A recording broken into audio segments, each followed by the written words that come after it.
Hi மக்களே, சென்னை சமையல் நம்ம சேனலில் பல முக்கியமான பயனுள்ள விஷயங்களை பார்த்துட்ருக்கோம். எல்லாருக்கும் பிடிச்ச ரொம்ப ரொம்ப டேஸ்டான ரொம்ப ஈஸியான நெல்லிக்காய் ஊறுகாய் எப்படி பண்ணுறதுன்னு பார்க்கலாம். நெல்லிக்காயில் பல எண்ணற்ற மருத்துவ குணங்கள் வந்து நிறைஞ்சி இருக்குது. விட்டமின் சி வந்து நிறைஞ்சி இருக்குது. 1 கிலோ நெல்லிக்காய் வந்து வாங்கியிருந்தேன்.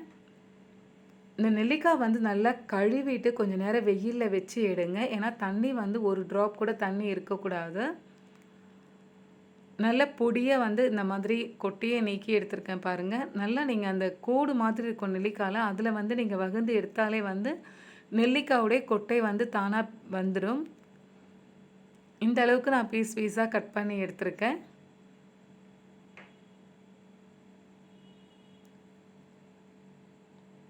இந்த அளவுக்கு கட் பண்ணி எடுத்துக்கோங்க, கரெக்டாக இருக்கும்.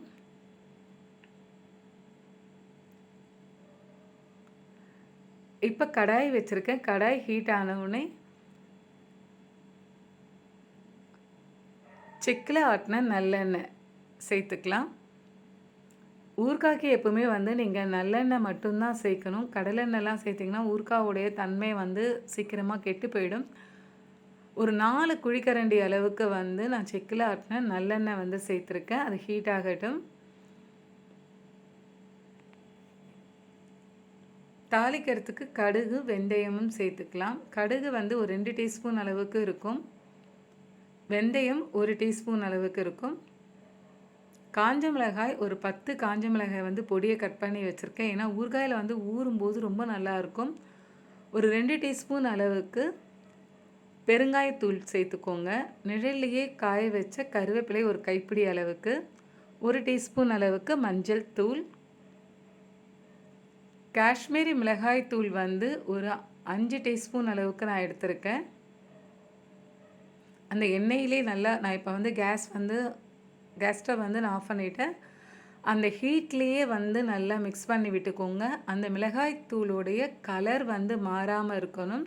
ஏன்னா கடாயோட சூடே போதுமானதாக இருக்கும். நல்லா மிக்ஸ் பண்ணி விட்டுக்கோங்க. இப்போ வந்து நம்ம கட் பண்ணி வச்சுருக்க நெல்லிக்காயை வந்து சேர்த்துக்கலாம். தேவையான அளவு கல்லுப்பு வந்து சேர்த்துக்கோங்க. கல்லுப்பே சேர்த்துக்கோங்க, தூளுப்பு வந்து வேண்டாம். நல்லா மிக்ஸ் பண்ணி விட்டுக்கோங்க. இப்போ நீங்கள் இந்த ஊறுகாய் வந்து ரெடி பண்ணி கண்டிப்பாக 3 நாள் வந்து வெயிலில் வந்து வச்சுட்டு அதுக்கப்புறம் நீங்கள் ஃப்ரிட்ஜில் வச்சுருங்க. 1 வருஷத்துலேருந்து 2 வருஷம் வரைக்கும் ஊறுகாய் வந்து ரொம்ப நல்லாயிருக்கும். நெல்லிக்காய் ஊறுகாய். இப்போ பொடியை கட் பண்ணியிருக்க நெல்லிக்காயை வந்து நம்ம சேர்த்துருக்கோம். நல்லா மிக்ஸ் பண்ணி விட்டுக்கோங்க. நான் கேஸ் ஸ்டவ் வந்து நான் ஆஃப் பண்ணியிருக்கேன். ஏன்னா வந்து இந்த மிளகாய் வந்து கரிஞ்சிடாமல் பார்த்துக்கோங்க. இந்த வார்ம்லேயே வந்து மிளகாய் தூள் வந்து நல்லா எண்ணெயோடு நல்லா மிக்ஸ் பண்ணியாச்சு. இப்போ வந்து நெல்லிக்காயோடு சேர்த்து நல்லா மிக்ஸ் பண்ணி விட்டாச்சு பாருங்கள். இந்த அளவுக்கு மிக்ஸ் பண்ணி எடுத்துக்கோங்க.